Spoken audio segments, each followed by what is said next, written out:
Hi everyone and welcome back to the channel. So today I wanted to talk a bit more about my actuarial qualification. So I've been an actuary for just under 10 years now, half of those years as a student and half of those as a qualified actuary. So I want to talk about today the 5 key things you need to know about being an actuary in 2023. Just to flag at the top, these are my own personal experiences. Others may have different views, but these are the things that I wish I knew if I could go back in time around 10 years before deciding to pursue an actuarial career. So without further ado, let's get started. Number 1, what does an actuary do? So I'll start by mentioning it's quite a niche field. So I had no idea what an actuary was when I was growing up. In fact, I first heard about it when my maths teacher at school was like, you're really good at maths. So an actuary is someone who makes financial sense of the future, and I know that can appear a bit opaque and not really telling you much, but I do think it's a good summary. So the way I see it is that an actuary deals with risk and reward in the future. The actuary needs to understand both the probability of events occurring, but also the impact that can have on the business. A similar-ish kind of field is accounting, and how I differentiate between them is looking through the lens of the past and the future. So an accountant is their mathematical skills, create and verify the financial records of company. For example, how much profit was made last year,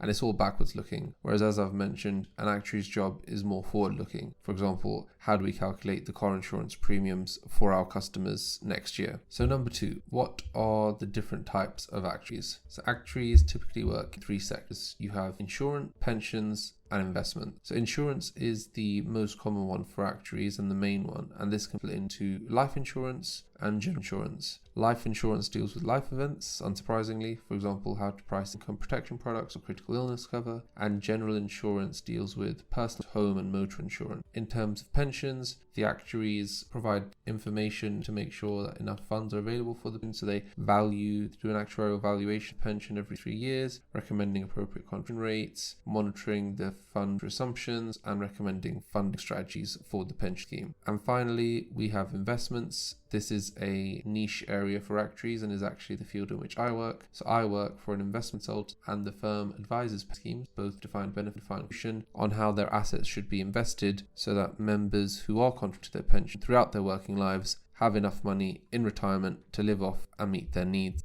Moving on to number 3, the actuarial exams. So the exam board in the UK is the Institute and Faculty of Actuaries, that's the IFOA, and they are the ones that are in charge of setting the exams. In total, there are around 15 exams to take, and they're mainly sat around twice a year in April and September. The exams are super tough. So some of these modules were some of the hardest exams I've ever had to sit, tougher than my uni degree for sure, and there's actually a high likelihood that you're going to fail at least one of these papers and have to resit them. Of the 15 exams, I myself failed 2 of them, but luckily I passed both of them on the second attempt, one of them even by 1 single mark. So the exams start off pretty general. You learn about those 3 main areas, insurance, pensions, and investments. It's really quite varied, and you learn about all 3. And in the exams you cover stats, maths, risk management, etc. And these are all written exams. And then you also have exams on communication and on modelling. The exams typically take anywhere from 4 to 6 years to complete, which is tough to commit to whilst you're also working a full-time job. It's a significant time commitment to take exams 2 times a year for at least 4 years, and that's if you only pass most the first time out. In fact, so much so I've heard of members who just can't pass a particular exam, have failed it 3 or more times, they get a mental block and then they just stop the exams altogether, either because they want to start a family, they've got more senior at work promotion, and they just can't make the time commitment anymore. So moving on to number 4, and that is the day-to-day role. And I can really split the day-to-day role into 3 main buckets. Bucket 1 is the doing or the checking of work. So this could be an analyst has done some modeling in some spreadsheets, either reviewing reports in PowerPoint or any client notes in Microsoft Word, and really refining these, making sure there's no errors and making sure that they're client presentable. The second is the client stuff. So by this, I mean either presenting clients or being on hand to answer any of their queries via email or over the telephone. And finally, bucket 3 is about business development. So here it's about drafting thought pieces for new areas of research, meeting other colleagues and part of the business to figure out what it is they do and understand the whole offering that the firm can bring to its clients. And finally, number 5. So what makes a great actuary? I wanted to touch on this point as I think it's really important. There's sort of a perception or a textbook definition of an actuary, rightly or wrongly, as someone who's really smart but quite introverted and is locked up in a room doing spreadsheets all day, but it's not really that approachable or confident in presenting to a client. And as a result, they end up getting put down a bit compared to other fields where the skill set may be more confident in public speaking. And there are definitely actuaries that meet this criteria, otherwise this wouldn't be a good assumption. So I'd say to become a really good actuary and to push on at work and get promoted, yes, you do need to be good technically. You